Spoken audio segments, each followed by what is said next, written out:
예, 고생 많으십니다. 지금 사접 상황이 어떤가요?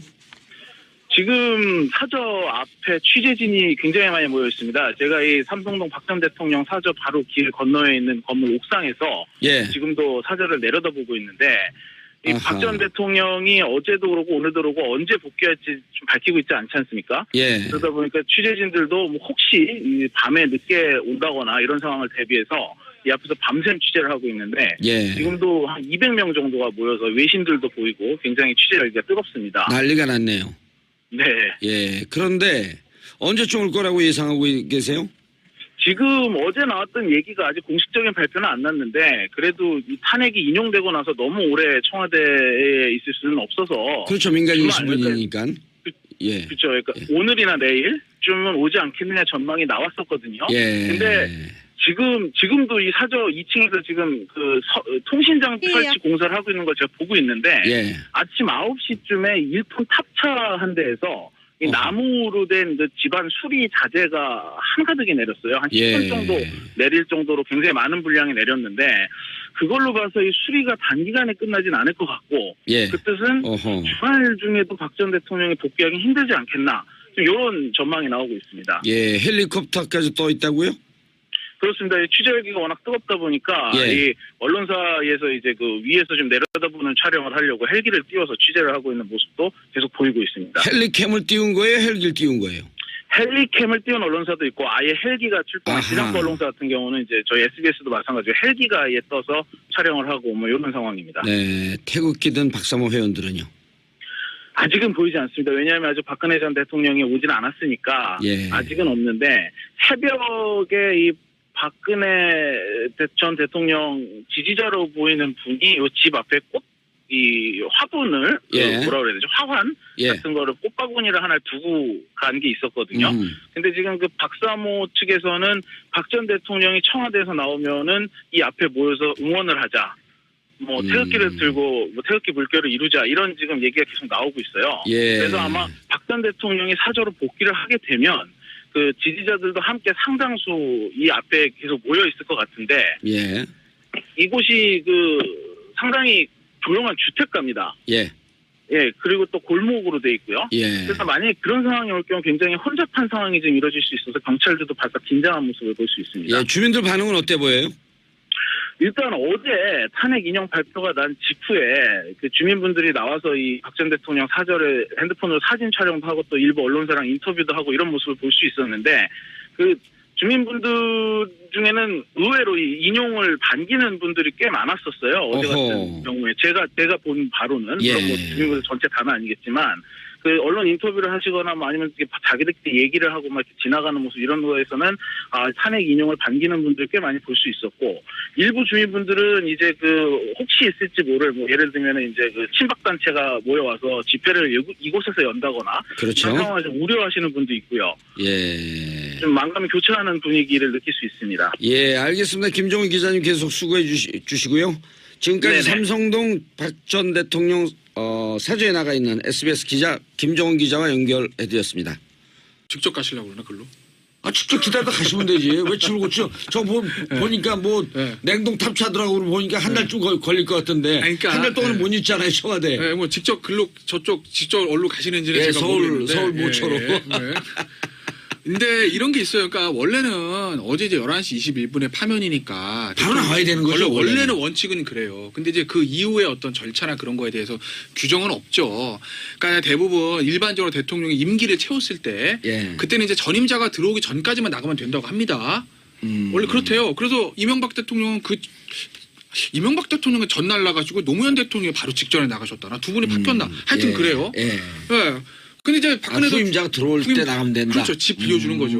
그러니까 이명박 전 대통령이나 노무현 전 대통령 중에 둘 중에 한 분은 그 차기 대통령이 오기 전에 그날 아침에 나가셨다고 하고 예. 또 한 분은 그 전날 오후에 나가셨다는데 누가 누군지 제가 모르겠어요. 근데 박근혜 대통령은 사실은 후임자가 올라면 한 60일 남긴 했거든요. 예. 그러니까 이제 행정자치부나 여기서도 행정안전부군요. 예. 안전행정부인가요? 행정- 행정안전부인가요? 이름 하도 바뀌어가지고. 행정부로 바뀌지 않았어요? 네. 또 바뀌었어요. 예. 행정이 바뀌었나요? 앞으로 갔어요. 그러니까 거기서 이제 집행을 할 때 이 규정이 없으니까 예. 아무도 지금 어떻게 되는지 모르는 모르는 거예요. 거죠. 근데 다만 어쨌든 박근혜 대통령이 지금 준비가 안 돼 있는 상태니까 사저로 갈 준비하는 시간은 주는 단계 아마 그 정도로 보시면 될 거예요. 그렇겠죠. 근데 저는 어제 네. 사실 놀랐어요. 그래도 당일날 나올 줄 알았거든요.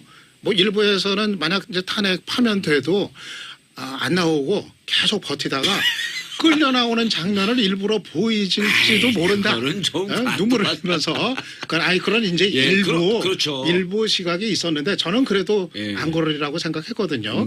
그래도 이제 당일날은 나올 거다. 저녁 때라도 그렇게 이제 그렇게 믿었었는데. 많이 생각들 했죠. 근데 진짜 안 나오더라고요. 그래서 이제 두 가지 생각이 들었어요. 하나는 정말이 수치심을 좀 모르는 것 같아. 하나. 참 부끄러운 상황이 된 거 아니에요. 예. 이 정도면은 저 같으면은 이 수치심을 좀 알면은 빨리 그냥 보따리 싸가지고 예. 뭐 삼성동 지금 바로 못 들어가면 딴 데 호텔에 가 있든지. 하루 이틀 뭐 지내더라도 그렇게 할 텐데 참 그걸 모른다는 이제 생각이 이제 들었고. 수치심을 모른다. 그리고 예, 또 하나는 기각되리라고 그거를 철석같이 믿었던 것 같아요. 참모들도 얘기를 못 해줬대잖아요. 그러니까 본인이 기각되리라고 믿고 있으니까 그 밑에 있는 참모들이 감히 그게 아닙니다라는 얘기를 겁이 나서 하질 못했던 얘기 아니에요.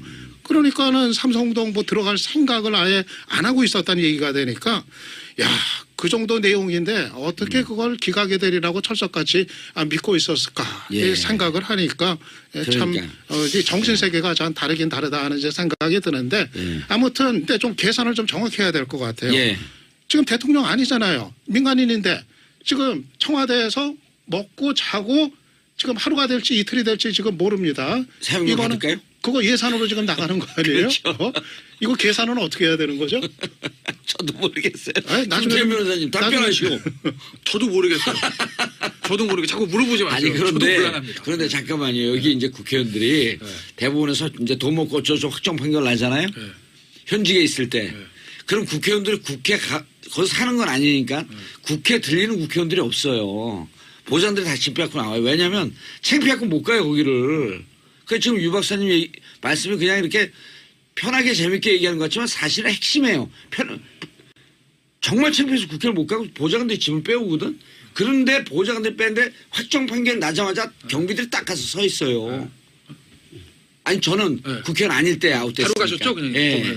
그러니까 경비원들 딱 서고 영어로 얘기해요. 방 빼세요. Right now. 근데 만약 박 대통령이 나오게 되면 이게 첫 번째 경험은 아니에요. 두 번째 경험이죠. 79년도에 물론 대통령 시절은 아니지만 영예 시절로 해서 박 대통령이 트라우마가 또 있네. 흉탄을 맞았어요. 그러고서는 방을 뺐어요. 방을 두 번째 빼는 거잖아요. 10월 근데 26일 날. 그렇죠. 그때 10월 26일 날 바로 빼진 않았지만 어쨌든 이제 그때 사실 이 심경이 지금 똑같은 있네. 어떤 심경일 거예요. 좀 다르겠지. 이번에는 아버지의 명예도 회복시켜주고 싶고 뭐 여러 가지 생각을 갖고 있었을 텐데 사실은 이번에 또다시 그 모습을 헬기까지 떠서 보여줘야 되잖아요. 난 이렇게 생각해요.